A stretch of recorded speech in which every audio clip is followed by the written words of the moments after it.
Guys, we're really enjoying the MARUA here at MARUA camp. It's amazing. Tumetoka breakfast, as in late breakfast, almost lunch. Brunch, sindio? And now we are going for lunch. We're going to our room. We're not going for lunch right now. We're going to our room to prepare so that we can go for lunch. At the bush. Ni bush? Ama? Yeah. Hey, Aseku, tunakuwa tu rada. This is the only luxurious camp that has not been fenced actually. Yeah, so we're living here with the wild animals. Room yetu inaitwa Chui. Reason inaitwa Chui ni juu iko na trees. So so kuna kwa tu rada. Room yetu ndaonyesha iko na trees hivyo. So every room here ama every camp iko na jina yake. So for example, this one is called guys, camera. This one is called Tembo. That camp right over there, Tembo A and B. This one is actually a family camp. It is so huge. Alafu kuna ile pale guys, sijui inaitwa gecko. Nini nalia hivyo? Msitushtue. Huku nakwambia unapatana tu na kihipo inapita hapa mbele yako. Guys, surely unapatana na hipo inapita hapa mbele yako.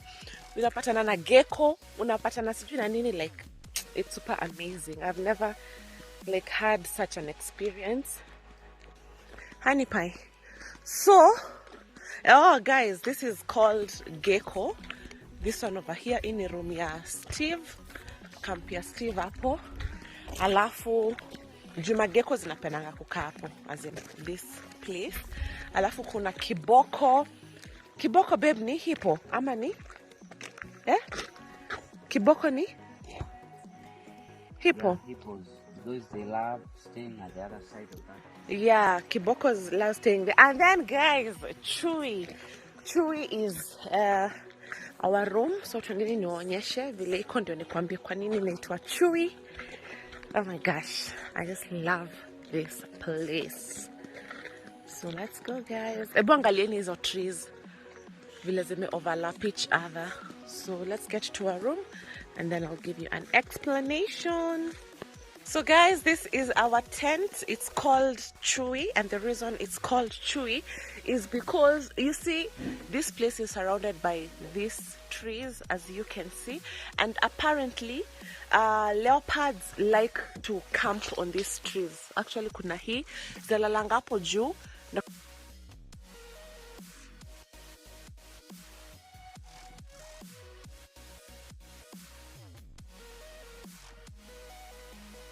that's why it's called Chui. And apparently I hear that there's a Chui that delivered a baby, or rather babies, kwa hii mti like 4 days ago. So yeah, I don't know watoto wako wapi ni wahug, ni wape kisses and all that. So this is how it is. They're cleaning our room right now, so you can see.